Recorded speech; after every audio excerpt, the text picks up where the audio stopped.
Hello दोस्तों, स्वागत है आपका अपने यूट्यूब चैनल ग्लोबल एसएससी में। पिछले वीडियो में हम डिस्कस किए थे अशोक के शिलालेख और उसके विषय के बारे में। इस वीडियो में हम डिस्कस करने वाले हैं मौर्यकालीन उच्चाधिकारी तीर्थ एवं नगरीय प्रशासनिक समिति व उनके कार्य एवं मौर्य प्रांत जो थे और उनकी राजधानियाँ कहाँ थी और सैन्य समिति और उनके कार्य क्या थे, तो डिस्कस करने वाले हैं। तो आइए बिना किसी देरी के शुरू करते हैं। मौर्य साम्राज्य के अंतर्गत अशोक जो 269 ईस्वी पूर्व से 232 ईस्वी पूर्व तक चला। इसमें पहला तीर्थ है प्रधानमंत्री व पुरोहित, जो संबंधित विभाग था प्रमुख धर्माधिकारी। दूसरा है तीर्थ है सेनापति, जो संबंधित विभाग था युद्ध विभाग का मंत्री। और तीसरा तीर्थ था युवराज, जो संबंधित विभाग था यह राजा का उत्तराधिकारी।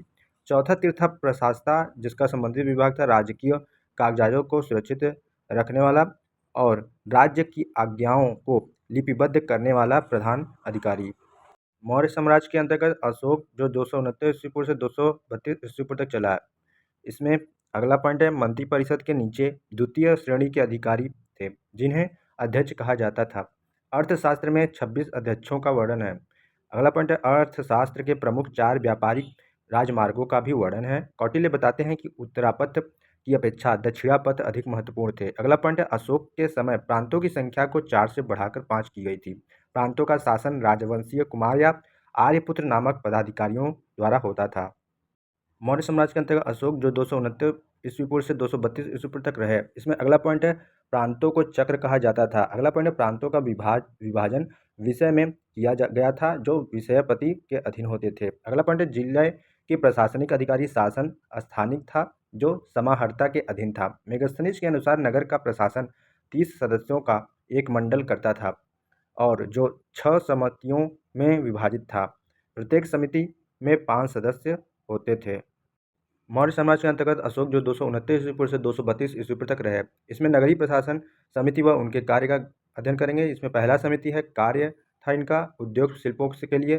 जो दूसरा समिति था उनका कार्य था विदेशियों की देखभाल करना। तृतीय जो समिति थी उनका कार्य था जन्म मरण का लेखा जोखा रखना। और चतुर्थ समिति था उसका कार्य था व्यापार एवं वाणिज्य के लिए।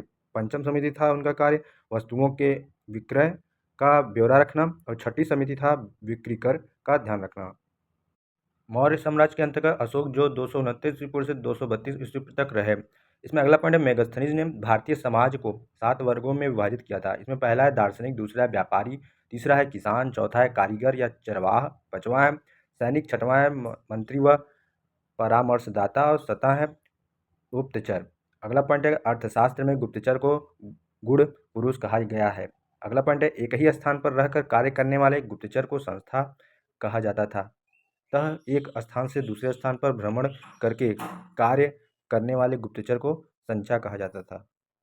मौर्य साम्राज्य के अंतर्गत अशोक जो 269 ईस्वी पूर्व से 232 ईस्वी पूर्व तक रहे। इसमें अगला पॉइंट है मौर्य शासक में पुरुषों के साथ महिला अंगरक्षक भी होती थी। अगला पॉइंट है अर्थशास्त्र में भूमि छिद्र न्याय का वर्णन किया गया है। अगला पॉइंट है सरकारी भूमि को सीता भूमि कहा जाता था। बिना वर्षा के अच्छी खेती होने वाला भूमि को अदेव मातृक कहा जाता था। अगला पॉइंट है एरियन ने गुप्तचरों को ओवरसियर तथा स्ट्रेप्टो ने इंस्पेक्टर कहा है।